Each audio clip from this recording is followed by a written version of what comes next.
신명기 10장입니다. 그때에 여호와께서 내게 이르시기를 너는 처음과 같은 두 돌판을 다듬어 가지고 산에 올라 내게로 나오고 또 나무 궤 하나를 만들라. 내가 깨트린 처음 판에 쓴 말을 내가 그 판에 쓰리니 너는 그것을 그 궤에 넣으라 하시기로 내가 조각목으로 궤를 만들고 처음 것과 같은 돌판 둘을 다듬어 손에 들고 산에 오르매 여호와께서 그 총회 날에 산 위 불 가운데에서 너희에게 이르신 십계명을 처음과 같이 그 판에 쓰시고 그것을 내게 주시기로 내가 돌이켜 산에서 내려와서 여호와께서 내게 명령하신 대로 그 판을 내가 만든 궤에 넣었더니 지금까지 있느니라.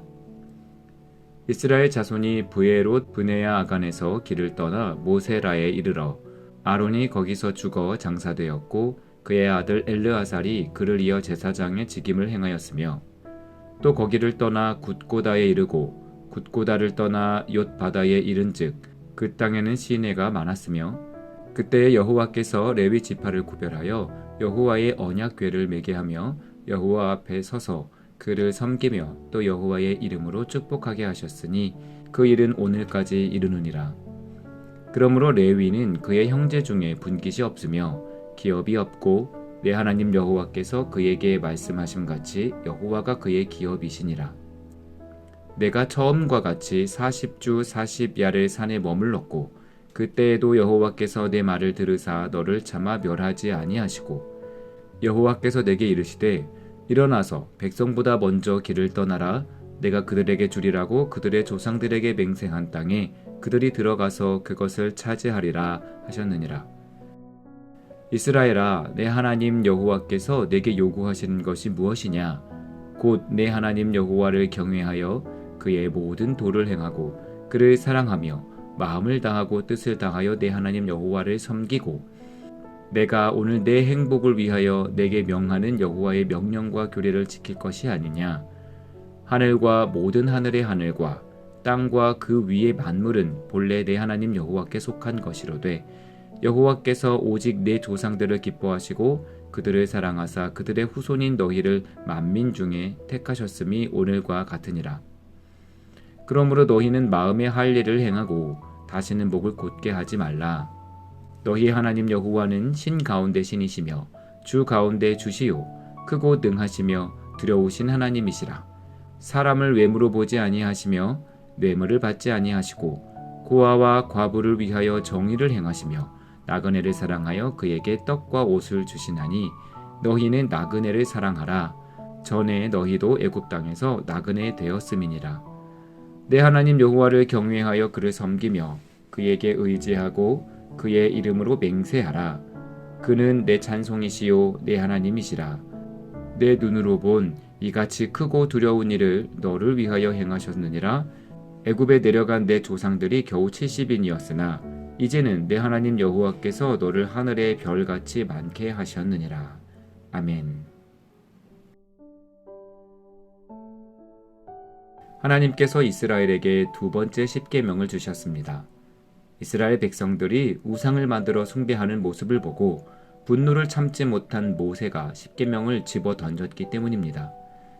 하나님은 산으로 다시 모세를 부르시면서 다시 돌판을 깎아가지고 오라 명하셔서 십계명을 새롭게 새겨주셨습니다. 두 번째 십계명은 첫 십계명과 무엇이 달랐을까요? 전혀 다르지 않았습니다. 하나님께서는 첫 십계명 그대로 동일한 계명을 새겨주셨습니다. 이스라엘 백성들이 하나님을 근심케 했으니 명령의 강도를 높이거나 항목을 추가하실 수도 있었을 것입니다. 아니, 다시 만들어주지 않으실 수도 있었습니다. 그러나 하나님은 변함없이 같은 계명을 주십니다. 모세가 산에서 머문 기간도 40일로 동일했습니다. 이 변함없는 은혜는 본질적으로는 하나님의 사랑에 근거하지만 사람의 중보를 통해 유지됩니다. 모세가 백성들을 위해서 중보하지 않았다면 다른 결과가 있었을 것입니다. 하나님은 이스라엘 백성들에게 실망하셨고 그들을 멸하려고도 하셨으니까요. 이 두 번째 십계명은 다른 사람들이 받았을지도 모릅니다. 하나님은 모세를 통하여 새로운 민족을 만들겠다고도 말씀하셨으니까요. 하나님의 뜻, 하나님의 법, 하나님의 공의를 생각하면 할 수 없는 기도들이 있습니다. 우상 숭배의 죄를 지은 백성은 하나님께 벌을 받아 마땅합니다. 모세는 우상 숭배를 금하는 것이 하나님의 법이고 죄를 지었으면 벌을 받는 것이 하나님의 공의인 것을 알았지만 백성들을 위해서 기도하였습니다. 하나님의 뜻이 무엇인지를 알면서 그것에 맞서 기도하는 일은 어쩌면 매우 무모한 일인지도 모릅니다. 하지만 중보는 본래가 그런 것입니다. 하나님을 모르고 하나님의 법을 모르고 하나님의 뜻을 모르는 자들을 대신하여 변호하며 기도하는 것이 중보입니다. 남을 위해 기도한다는 것은 사랑 없이는 불가능합니다. 그만큼 관심이 있다는 것이고 그만큼 그를 불쌍히 여긴다는 뜻이니까요. 중보가 하나님의 뜻에 대해 맞서는 것이라 할지라도 하나님께서 중보를 기뻐하시는 이유가 여기에 있습니다. 사랑에 근거하였기 때문입니다. 그래서 중보는 하나님의 법을 무력화시킵니다. 사랑이 하나님의 성품 그 무엇보다도 제일이기 때문입니다. 백성들을 멸하고 새로운 민족을 세운다고 하시던 하나님께서 그들을 데리고 가나안을 향하여 가라고 말씀하십니다. 마침내 모세의 중보 기도가 하나님의 마음을 바꾼 것입니다. 하나님의 법을 제대로 아는 것은 중요합니다. 하나님께서 무엇을 좋아하시는지, 무엇을 미워하시는지를 알아야 행동을 정할 수 있습니다. 그러나 법보다 사랑이 더 위에 있음을 또한 기억해야 합니다. 하나님께서는 사랑의 중보를 기뻐하십니다. 왜냐하면 중보는 하나님의 사랑을 닮은 행동이기 때문입니다. 하나님께서 당신의 백성들에게서 보기 원하시는 것이 있습니다. 하나님은 내 마음대로 행하며 살아라 하고 내버려 두지 않으십니다. 명령과 규례를 정하여 주시고 그것을 지키며 살도록 하십니다. 12절에서 이 하나님의 요구를 몇 가지로 요약했는데요.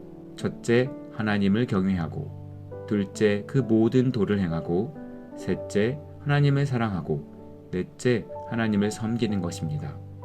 그리고 13절에서는 이것을 또 한마디로 요약합니다. 바로 하나님의 명령과 규례를 지키는 것입니다. 그런데 여기에 무척 중요한 한 단어가 있습니다. 이것이 하나님께서 명령과 규례를 지키도록 요구하시는 이유인데요. 바로 행복입니다. 내가 오늘 내 행복을 위하여 내게 명하는 여호와의 명령과 규례를 지킬 것이 아니냐. 하나님께서 율법을 주시는 이유가 하나님을 위해서가 아니라 우리 인간의 행복을 위해서라는 이 말씀은 무척이나 감동적입니다. 누군가는 율법을 족쇄처럼 여기지만 율법이야말로 우리가 행복해질 수 있는 비결임을 깨달아야 합니다. 이 행복을 누릴 자격은 누구에게 있을까요? 하나님께 선택받은 자들과 그들의 후손들만 누릴 수 있을까요? 아닙니다.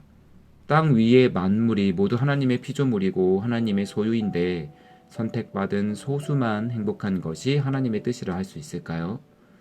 하나님은 모두가 그 행복을 누리기를 원하십니다. 하나님은 모든 사람들이 그리고 모든 만물이 행복하기를 원하십니다. 모세는 하나님께서 고아와 과부와 나그네에게 관심이 있으시다고 말합니다. 이 이름들은 가난의 대명사들입니다. 가난하고 소외되고 차별당하는 자들, 그래서 투명인간처럼 사는 자들입니다. 하나님께서는 하나님이 그들에게 관심을 가지시듯 우리 인간들도 소외된 자들에게 관심을 쏟아야 한다고 행동을 촉구하십니다. 그들이 불행하도록 내버려두는 것은 하나님의 뜻이 아닙니다. 우리만 행복할 것이 아니라 모두가 함께 행복한 것이 하나님의 뜻입니다. 여러분, 누구를 위하여, 무엇을 위하여 중보하시겠습니까? 여러분은 어디에 관심을 두고 계십니까? 하나님께서 여러분들의 시선과 관심을 어디로 인도하십니까? 중보하십시오. 그리고 그 중보가 구체적인 행동으로까지 연결될 수 있도록 애쓰십시오. 하나님은 우리가 사랑하며 살기를, 다른 이들을 행복하게 만들며 살기를 원하십니다. 하나님은 우리 믿는 자들을 통하여서 세상이 행복해질 수 있도록 도구로 사용하고자 하십니다. 아멘.